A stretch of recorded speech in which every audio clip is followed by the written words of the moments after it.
और अब खबरें विस्तार से। लद्दाख के नागरिकों के लिए हवाई यात्रा शुरू, नागरिकों के लिए दोबारा से हवाई यात्रा शुरू। जी हां, इस वक्त एक बड़ी खबर लद्दाख के लिए। लद्दाख के नागरिकों के लिए हवाई यात्रा शुरू हो चुकी है। नागरिकों के लिए यह यात्रा दोबारा शुरू की गई है। रक्षा मंत्रालय ने IAF को सर्विस शुरू करने की अनुमति दे दी है। कोविड महामारी के दौरान यह यात्रा बंद कर दी गई थी। सिवाय LG लद्दाख BD मिश्र का ट्वीट आया है। शुरू करने पर रक्षा मंत्रालय का धन्यवाद भी दिया है। तो लद्दाख के लोगों के लिए बड़ी खबर है। लद्दाख के तमाम लोग, लद्दाख के नागरिक इस का फायदा बेशक उठाएंगे। लद्दाख के नागरिकों के लिए हवाई यात्रा शुरू हो चुकी है। नागरिकों के लिए यह यात्रा दोबारा शुरू की गई है। रक्षा मंत्रालय ने IAF यानी इंडियन एयरफोर्स को सर्विस शुरू करने की इजाजत दी है। कोविड महामारी के दौरान यह यात्रा बंद कर दी गई थी। तमाम हवाई सेवाएं बंद कर दी गई थी।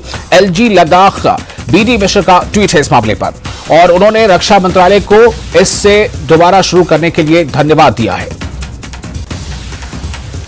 और इस खबर पर बोरूप हमारे साथ सीधे जुड़ रहे हैं लेह से ज्यादा जानकारी के साथ। बोरूप, ये खबर कितनी अहम, कितनी बड़ी है लद्दाख वासियों के लिए?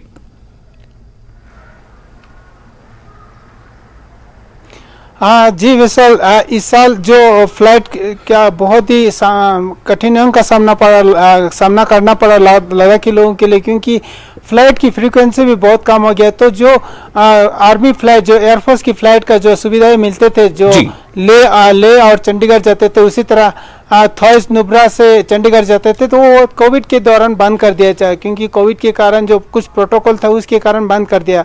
अब लोगों की तरफ से काफी मांग भी उठा है कि ये फ्लाइट रिज्यूम किया जाए, क्योंकि लद्दाख एक ऐसे क्षेत्र है जहां पर फ्लाइट कनेक्टिविटी है एकमात्र साधन रहता है, जहाँ खासकर विंटर में लेके, और यहाँ से जो लद्दाख के आम बाहर जाते हैं, खासकर पेशेंट या कोई भी जो बुजुर्ग ले से ट्रैवल करते हैं, तो उनके लिए बहुत ही एक्सपेंसिव एयरफेयर हुआ करते थे प्राइवेट एयरलाइंस के। जो आपको मैं बताता हूँ, इस विंटर जो लद्दाख के एयरफेयर लगभग 1 लाख से भी ज्यादा पहुंच गया।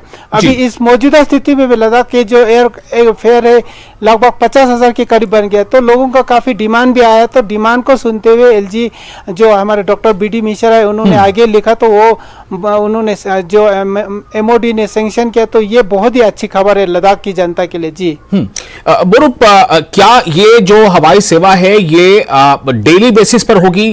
और मैं ये जानना चाहता हूं कि कितनी बड़ी ऐसी संख्या है या लद्दाखी लोगों का कौन सा ऐसा वर्ग है जिसे खास तौर से इस सेवा के शुरू होने से काफी फायदा मिलने वाला है?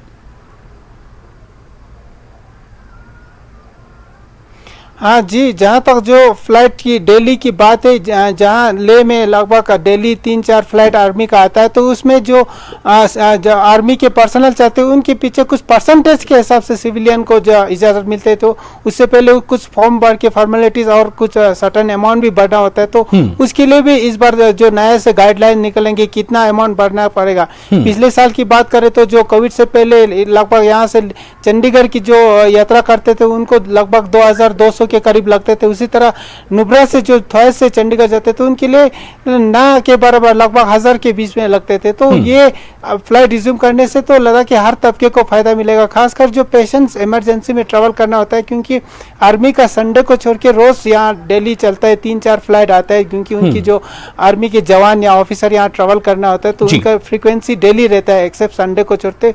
तो जितना आर्मी चलेगा उनके सर्टेन परसेंटेज को लेके, जैसे 100 के पीछे 10-20 पैसेंजर या 30-40 तक भी ले जाते हैं, ऐसे ये एकोमोडेट करते हैं सिविलियन को। जी वैसल जी, तो ये सिविलियन क्या मतलब, सिविलियन का कोई भी ग्रुप जो है उसे इजाजत मिलती है जाने के लिए, या फिर उसमें कुछ क्लासिफिकेशन है? क्या सिर्फ बिजनेस क्लास के लोग ट्रैवल कर सकते हैं, या फिर ये कि कोई इमरजेंसी में है, कोई मेडिकल ट्रीटमेंट के लिए है, या फिर कोई भी जो लद्दाख वासी है, लद्दाख का नागरिक है, वो इस सुविधा का लाभ ले सकता है? जी, इसमें लद्दाख का कोई भी जो लद्दाख के जो निवासी है वो इसका लाभ ले सकता है, चाहे अमीर हो चाहे गरीब हो। तो ये इसमें कोई बंदिश नहीं है कि कोई या बिजनेस क्लास, ऐसे कोई बंदिश नहीं है, कोई भी इसमें अप्लाई कर सकता है। और खासकर मैं ये बता दूं, जो बुजुर्ग लोग है या पेशेंट लोग है उनको ज़्यादा प्रेफरेंस दिया जाता है, उनको नंबर से पहले भी आप एकोमोडेट करते हैं। लेकिन जो सिविलियंस है वो हर तबके के सिविलियन, चाहे स्टूडेंट हो, बल्कि आपको मैं ये भी बता दूं कि स्टूडेंट के लिए भी इसमें स्पेशल कंसेशन कंडीशन रहता है। मैं पहले जैसे कि मैंने बताया, यहाँ से चंडीगढ़ की जो एयरफेयर, जो आर्मी, जो एयरफोर्स की एयरफेयर रहता था 2200 के करीब, तो जो स्टूडेंट है उनको आई कार्ड दिखा के लगभग 1000 में चले जाते। तो ये एकदम ना की बराबर है, क्योंकि आजकल की जो अभी मौजूदा स्थिति, जो फ्लाइट की कंडीशन है, लगभग 40-50 हज़ार यहाँ से आने जाने का, मतलब एक वे का 40,000 50,000 आजकल के एयरफेयर है। क्योंकि जो प्राइवेट एयरलाइंस कुछ ऑपरेटर ने अपना फ्लाइट सस्पेंड कर दिया लेके। जी वैसल। मरूप, एक सवाल और है। वो सवाल ये है कि जाहिर है कि इस पे चूंकि ये कोई मतलब जो प्राइवेट एयर सर्विस होती है वो तो नहीं है, इसमें जो आर्मी की जो एयर सर्विस है उसमें ही जो लद्दाख के नागरिक है उन्हें इजाजत मिलती है उनकी अर्जेंसी या उनकी जो प्रायोरिटीज है उसके आधार पर।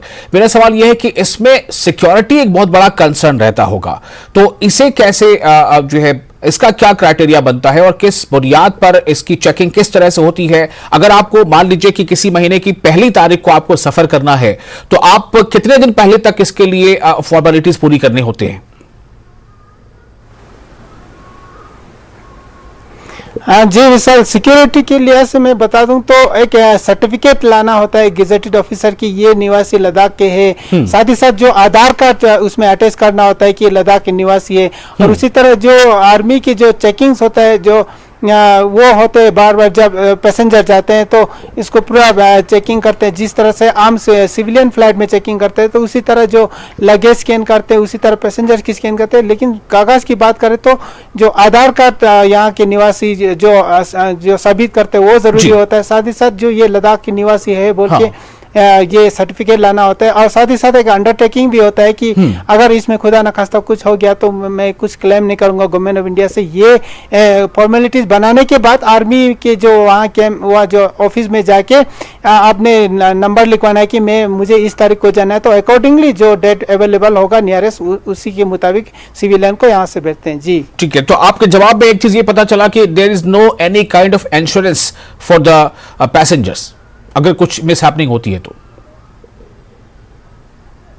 बिल्कुल जी, तो मिस हैपनिंग होता है तो इसलिए एक अंडरटेकिंग लिया जाता है जो फॉर्म के साथ ही अटैच रहता है, उसमें साइन करते हैं कि 2 विटनेस भी लिया जाता है कि अगर खुदा न खास्ता कुछ हुआ तो कोई क्लेम नहीं करेंगे। जी चलिए, बहुत शुक्रिया आपका गौरव, आपने बहुत सारी जानकारी दी हमारे दर्शकों के लिए। तो इस वक्त एक बार फिर से आपको हम दोहरा दें कि लद्दाख के जो नागरिक हैं उनके लिए हवाई यात्रा शुरू हो चुकी है। नागरिकों के लिए दोबारा हवाई यात्रा शुरू कर दी गई है। रक्षा मंत्रालय ने इंडियन एयरफोर्स को सर्विस शुरू करने की इजाजत दे दी है।